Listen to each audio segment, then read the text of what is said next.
Hi, I'm Brittany Sahagian. Welcome to the Assabet Valley Softball Show. The girls had a great season and faced a lot of pressure in the attempt to defend their state title. Today on the show, we will meet with the team, meet the captains, and the coaches will be joining me to talk about their season. Before we talk to the varsity coaches, we were given the chance to have the JV coach, Ed Dunphy, come on the show. Thank you for joining us today. Thanks, Brett. What is your role both as JV coach and also as assistant varsity coach? My role here for 6 years now has been to work with a very dedicated staff. We've come in really wanting to build a program here at Assabet, and over 6 years we've been very successful doing that. I've also had a chance to work with a JV program where we have a no-cut policy. We've had over actually 50 girls come out for the team this year and work with those girls. And ultimately our goal is to, wherever kind of level you are at, to improve, and some girls are going to play at the varsity level, some girls are going to play a couple of years of JV ball, and just come out and have a good time and support the program. How does your team benefit from the varsity team? Our team probably benefits the most because just watching the speed and the intensity of a varsity level game, the girls at the varsity level are very dedicated. I think the JV girls pick up to that. It really kind of raises the level of our play when we watch them on the field. We take a lot of little things that they will do on the field, base running, fielding, some of the bunting situations that they'll do at the varsity level, and we'll bring that to the JV program as well. How do you specifically contribute to the varsity team? My biggest thing is probably a little bit during the off season. Really working with the girls on base running, conditioning. A lot of the girls have worked very hard in the off season. We've done some like boot camp style workouts where the girls have done like burpees and sit-ups and a variety of different exercises there, which always is interesting. And then at the playoff time, I'll work with first base coaching. So again, focus on base running and also slap hitting, which is something that I think as a program we've really prided ourselves over the last couple of years developing girls who kind of have above average speed, switching them to be lefties, put the ball in play, and kind of create havoc on the base paths, is what Coach O'Brien always likes to say. Do you have any specific routines that you go through with your JV team on a daily basis? Yeah, absolutely. We've had kind of our hitting station theory that we've brought into play. I think a lot of teams kind of, in growing up, a lot of players kind of take batting practice where you see 10 players kind of standing around the field. We've kind of really tried to break into smaller groups. We have usually 6, 7 different stations and drills that we really try to focus on, whether it be kind of swinging the bat with, left hand only, right hand only, working on some bunting situations. And really trying to keep practice moving. I know my goal is always to try to kind of bring more intensity to the practice field than I do to a game. I think most girls will say that I do that most of the time. It's kind of funny that I'll have more energy sometimes in coming to the softball field than going to the golf course, just because the girls put in a lot of work and exciting to be a part of it. After a tough season for the JV girls this year, how do you plan on bringing it back to the winning record that you had 2 years ago? Like you said, 2 years ago was a special year. We went 16-0, which was a great year. But at the JV level, it's really not about winning and losing. As long as, again, the girls are coming out working hard and improving.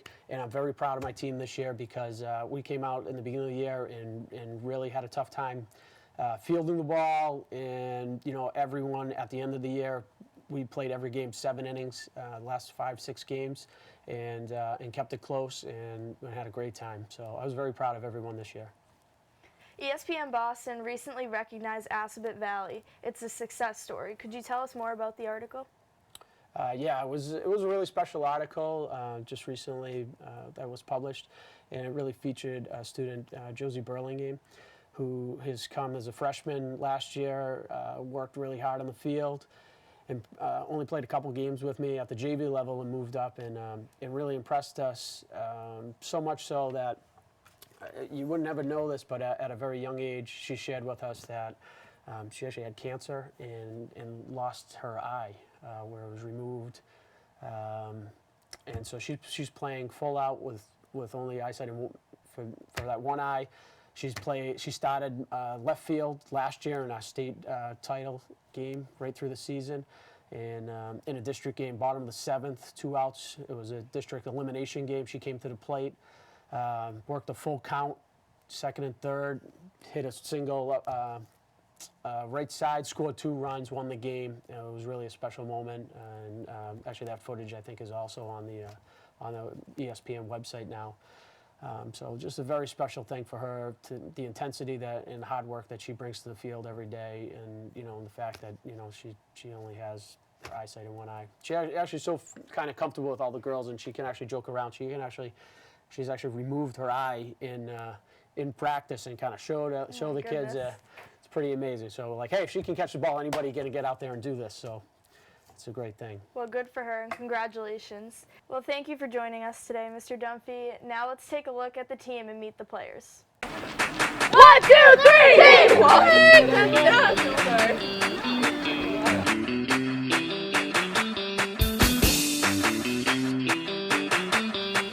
Team Deanna Milka, senior, Shrewsbury, catcher. Jen Fortin, senior, Marlboro, third base. Jen Castanant, senior, Hudson, first base. Erin McCora, senior, Marlboro, right field. Maddie Parmenter, junior, Maynard, pitcher and second base. Rue Baker, junior, Shrewsbury, outfield. Jossie Rangio, junior, Maynard, shortstop. I'm Abby Walsh. I'm a junior from Boylston, and I play second base. Josie Burlingame, sophomore, Leicester, left field. Brianna Torres, sophomore, Marlboro, second base. Megan O'Connell, sophomore, Clinton, right field and second base. Giselle Perez, freshman, Maynard, right field. Morgan Foster, freshman, Hudson, pitcher.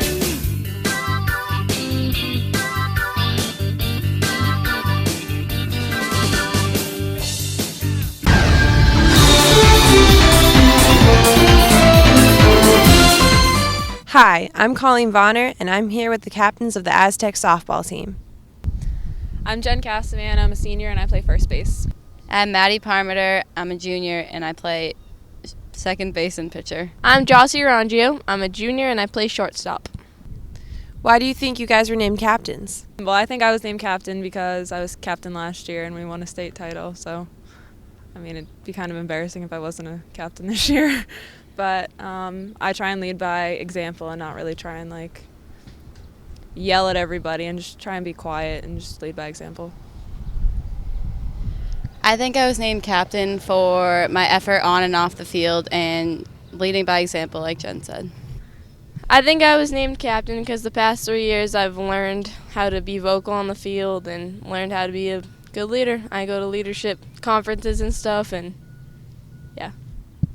What are your favorite moments of the season so far? Hands down to be winning the state title last year. It's something that everyone dreams about doing, and we accomplished first state title in school history. We accomplished the first Voc state title in history of the state, and it's definitely something to be a part of and proud of, and it was just a great feeling. Definitely the state title, and also winning 2 district titles in a row is definitely something that everyone should feel proud of. And winning it with my sister is definitely something that's very memorable, and I'm glad I shared it with her. I think definitely seeing OB fall a few times, that's always something memorable. It's funny. Gets us all laughing and stuff. And obviously, like they said, the titles, winning titles. I think we won 3 titles